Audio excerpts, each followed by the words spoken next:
Hi, Charlie Kosorik, Jackbench Woodworking, and today I'm doing a shop update. This is my very first shop update, and the reason I've decided to do this now is because I've got so much going on. I've been doing so many cool things, and I have some cool things planned. I thought it'd be nice to just let people know exactly what those things are. So as far as the shop updates go, I know a lot of people on YouTube do the updates every week, or they have a schedule. I'm not planning to do that, at least not at this time. Somewhere down the line, maybe, in fact, most likely somewhere down the line, I will have regularly scheduled updates, but I'm just not ready for that right now. So what have I been doing? Well, as a lot of you know, I've been working with my friend Andy Klein for a while on his inventions, and this is one of them right here, this vise. This is a fast-acting twin-screw vise. It's the only fast-acting twin-screw vise that I know of, period, on the market or not, and I think it's a big improvement to what's out there now. So Andy's sure hoping, and so am I, that some manufacturer or retailer or somebody will pick up on this, because like I said, it really is a big improvement.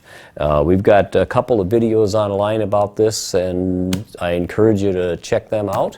And another thing I've been working on with Andy, and you may have seen this too, are these four-way parallel panel clamps. They squeeze down on the panel at the same time as they squeeze the panel together. And this is actually prototype number 1. Andy's actually got another improvement on that already, and so we've got a few videos on that. The prototyping with Andy is winding down a little bit, and so I've got time for other things, you know. I mean, like this vise was a ton of time. I bought all the materials, I welded the parts together, helped Andy work out some of the prototyping issues, and like I said, it was a good result. But now I've got a little more time on my hand. Well, I did have a little help with the vise, as you can see here, but I digress. What I've been doing lately is I've been interviewing prominent woodworkers, not just YouTube woodworkers, but prominent woodworkers in general. Anyone who I think has got an interesting story. And so far I've got 3 people I've interviewed, and I have 4 more that I have commitments from. I interviewed George Von Driska of the Woodworkers Guild of America. Nice guy, really, and really a good person. It was fun being out at his shop. He's got like a 3,500 square foot shop. And so I did several interviews with him in one day. And one of them I have uploaded already. I'm a little slow with editing videos, so it's taking me time to get those from the camera up to YouTube. Going through the computer and the editing software, I'm just kind of slow with that right now.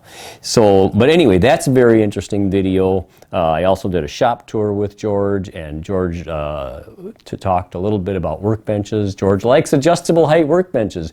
George has 3 adjustable height workbenches. He likes them so much. So I'm going to have a video about that.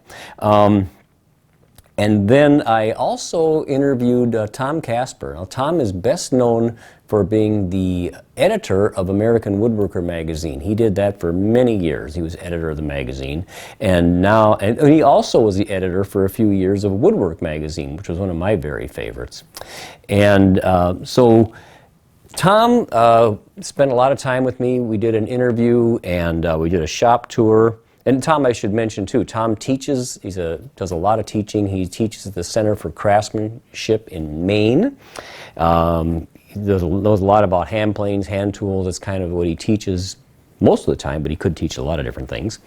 And so I did a shop tour with him. And unfortunately, before I tell you about this, unfortunately, the shop tour with Tom, I had problems with my microphones, and I had some cheap microphones I got on Amazon, 4 stars, woohoo, they're great. Well, they weren't so great. They were great when I was just sitting still and a few feet from the camera, they worked fantastically. They sounded really good. I'm like, oh, I'm so smart. I got these cheap microphones. Well, then I spent all this time with Tom at his big, beautiful shop, showing me his 12-inch sliding table saw and his 16-inch sliding table saw and his 16-inch joiner, and it was hundreds of collections of planes and all this cool, fun stuff. And the microphones failed, and I couldn't salvage that video. So hopefully Tom will be nice enough to let me do that again. I got better microphones now. So then, this was something else I did. I knew I was going to be over it with Tom and George in these big not commercial, but big shops that they've got. And I wanted a way to push my camera around on the tripod, a nice smooth way. So I made this dolly, and I wanted it to be very compact so that I could fit in, you know, tiny spaces that you find in shops and in my shop. And I could even use it in here sometime. So I made this real compact little thing, little dolly for this, and I put 20 pounds of weight on here so that it's got some mass and it doesn't just flop over right away. And then what I did, I put bungees on this deal and little tabs on the feet of the tripod, and I can, you know, bungee my tripod down to the cart and push it around. It worked really good. I did a video of this. I will have that on my channel somewhere in the future. Again, like I said, I'm slow with the editing. The good thing about that video, the cool thing about that video though, will be that when I did this, I drew it up in SketchUp, and then I printed a full-scale drawings of it, so it was easy to trace the shape out, you know, a triangular shape with the curves. It was easy to trace that out with the full-size drawings. And in that video, I will show you how to do that. How do you print full-size drawings in SketchUp with an 8.5 by 11 printer, and you can do it, it's easy, and so I'll show you how to do that in that video when I finally get it edited. So what have I got? That's what I've done. I did a shop tour in my shop too. That was real fun. Oh, I forgot. No, wait, that's not all I've done. I also interviewed Matt Cremona. My friend Matt Cremona, he lives, you know, not too far away from me here in the Twin Cities. And I spent an afternoon over at his place. We did a interview with him. He talked about some cool things he's up to with, he's working with the Wood Whisperer, doing some online classes with him, building a table. And so he's working on those classes, getting those ready for people to watch them. It was pretty cool. And we also did a real quick shop tour over at Matt's place. And it was a lot of fun. Matt is a fun guy to hang around with. We just a lot of laughing and joking that day. And so Matt's got, one of the high points for me, it was a lot of fun stuff, but one of the high points for me is Matt's got a 16-inch circular saw. It's a great big beam saw, and he let me play with it. You got to check that out. It was fun. So let me see that video. All these links will be down below, of course. So going forward, I have commitments from other woodworkers that, you know, people you've heard of, hopefully, and maybe some you haven't, but they're worth watching. Zach Higgins of NV Woodworks, and he's a real nice guy. He's told me that he'd be happy to sit down for an interview, so I'll be meeting with him sometime pretty soon.